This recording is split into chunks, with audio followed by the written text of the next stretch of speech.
have gotten a zealot or two out there.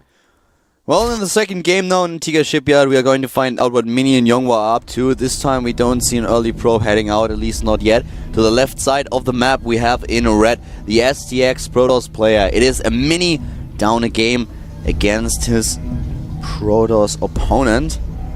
Starting to the right side of the map in blue, starting for LGIM. It is not Seed. Seed found himself in code B. This is YongHwa, the second hope for the incredible Miracle team. Yep.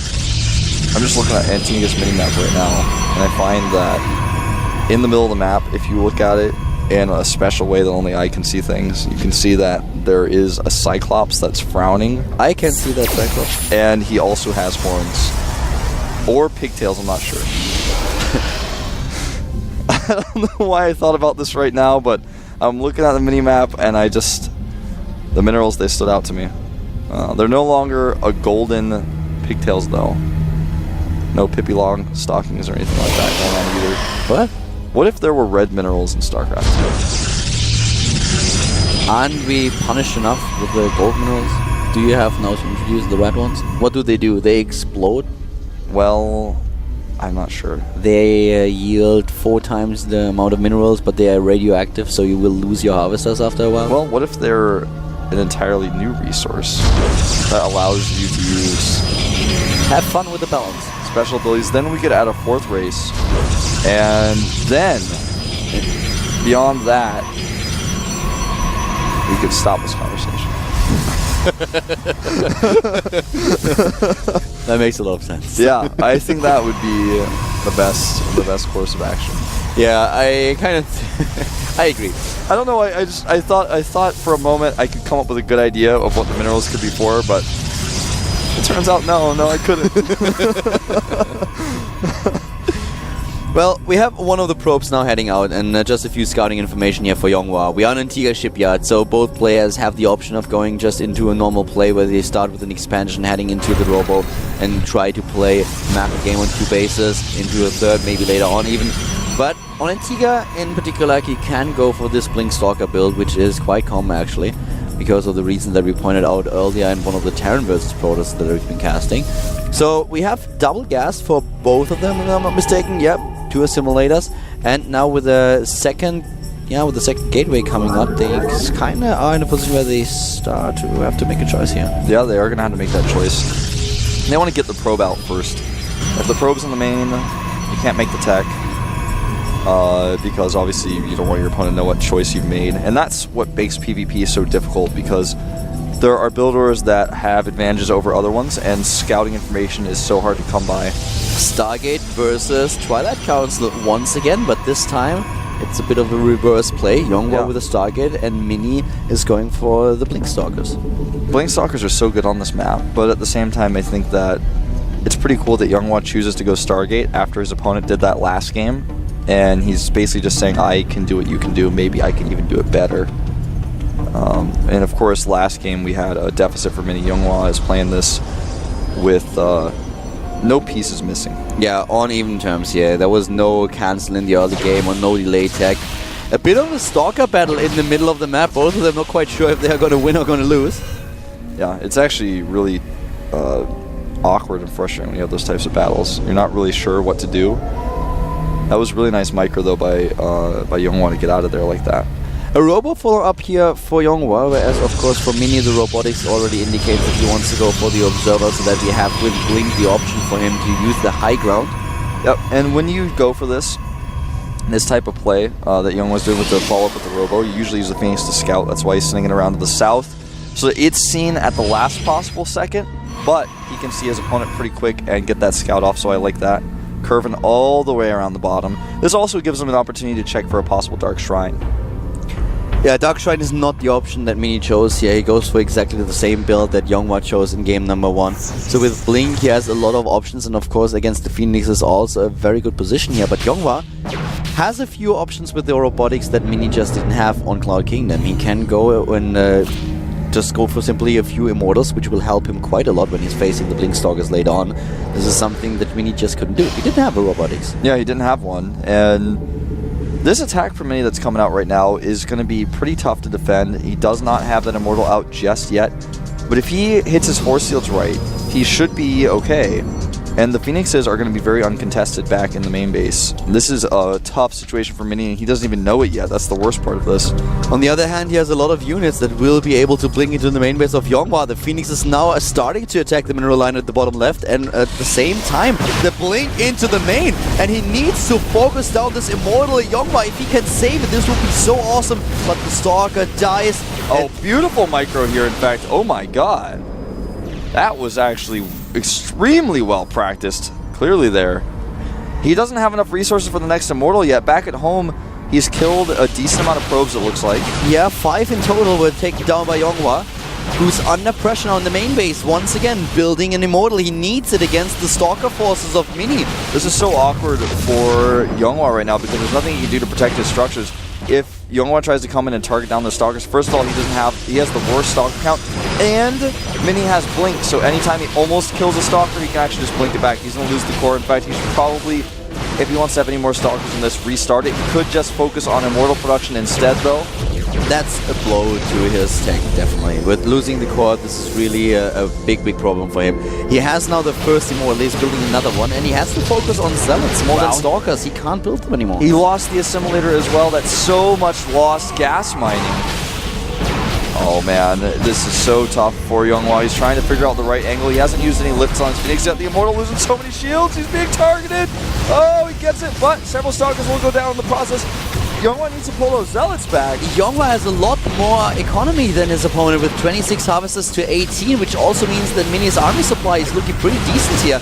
It all depends on YongHwa's ability to defend here, and so far Mini has done a good job, but he has not breaking through yet. There is a second Immortal being chrono boosted. The first one, or the one that he has in his army, is still doing damage. YongHwa could hold here, and his economy is definitely better than Mini's. It definitely is, and so is his tech, and the Twilight, or the Twilight Council, the Cybernetics Core completes here, so now we can re-warp in Sentries and Stalkers. He goes for a Sentry first, will probably follow up with another Stalker.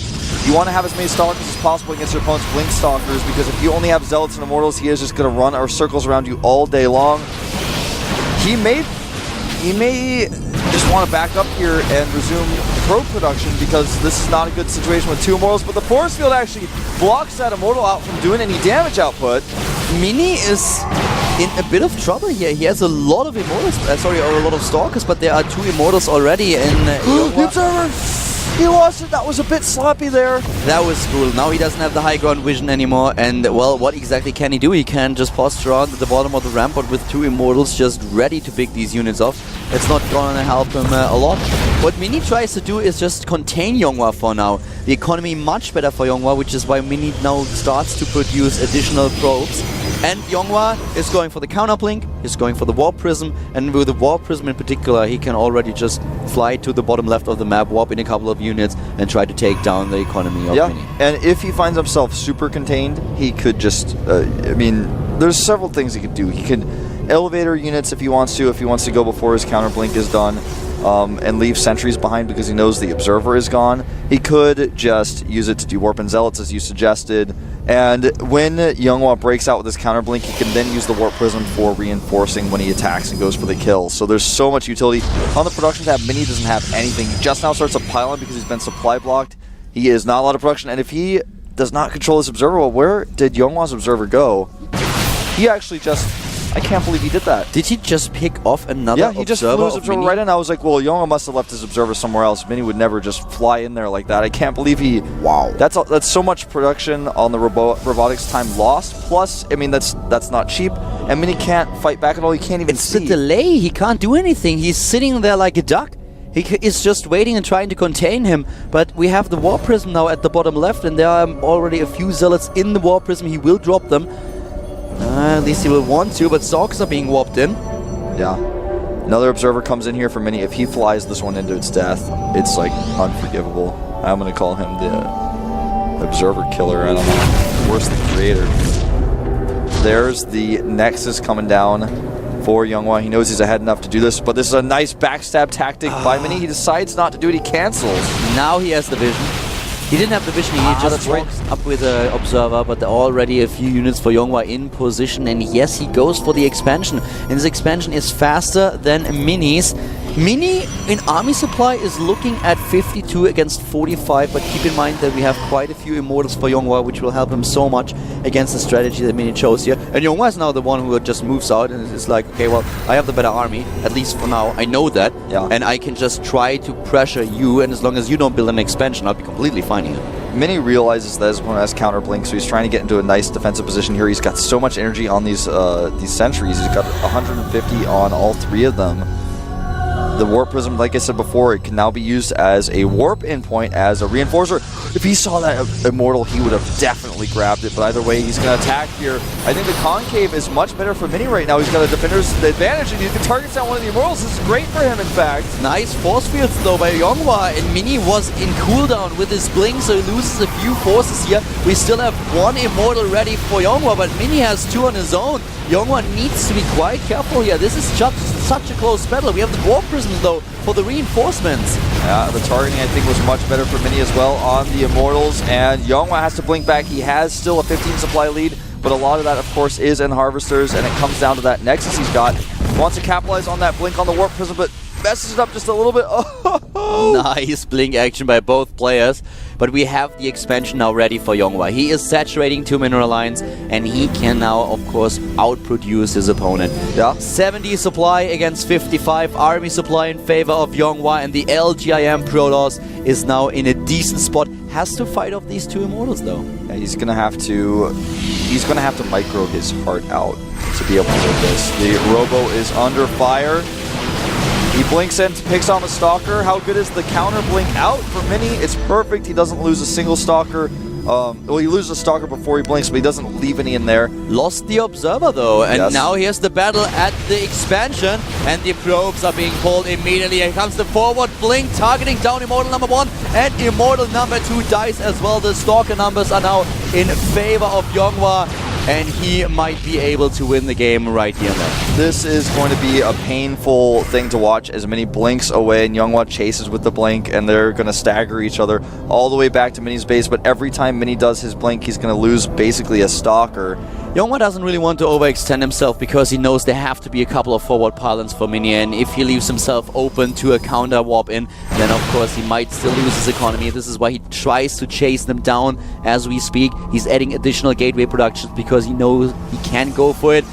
And blinking in the main base would be a risk for Mini. He does it, he picks up the Robo, but he's losing a lot of Stalkers now. Yeah, and I think that's why YongHwa didn't even continue to reproduce that Robo. He knew this might happen, and YongHwa may just seal the deal here with his better economy. He blinks down, he chases in. GG! YongHwa with a 2-0 advances to the second round of Code A. STX Mini with a brief appearance in Code A is now down in Code B. Has to go through the qualifier again next season. And that does it for our morning session. So we're going to take a look at, of course, here are our results.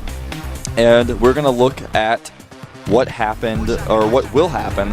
I've already seen, I just got back from the future after I got back from Shanghai, so I'm actually from the movie Looper, like go to China in the future if you ever get a chance to time travel. But we're going to take a look at the matches for tonight. I won't spoil the results just yet, but we're going to see what will happen later on. Make sure you tune in about 2.5 hours time. I really think we're going to see who plays next in just a second. Trust me. Yeah, the evening matches, and here they are. Oh, I'm from the future, that's why. Tasia against Dark, Squirtle against Mia, Shine versus Jungbi, and ST versus Heart. This actually warms my heart, Wolf, when I see this player list. Yeah, it certainly does. Heart versus ST, that is going to be an epic clash. You've got the villain, the player who all-ins more than anyone else, I feel, right now. Rivaling Suho Shin with that up against Nesty and his chance to prove himself that he's back in Code A. We're going to see this a little bit later on. Jongbi able to get in after knocking out fan favorite Choya. It's hard to say who's more fan favorite, though, in StarCraft 2, Jongbi or Choya. That's a tough one, man. I would actually say Jongbi. Not to take anything away from Choya, but just the expectations for Jongbi are so enormous. I really like the guy. I mean, he's a cool guy, and I'm certainly looking forward to the matches. It's going to be really a good one. All these games are actually amazing. This is one of the best rounds in Code A that we had for a long time, and it's just crazy. Code A, my friend, is the new Code S. It certainly is. Well, that will do it for our I guess you'd call it afternoon session. We'll see you guys at 6:10. It's currently 3:50 p.m. Korean Standard Time. See you guys in 2 hours and 20 minutes.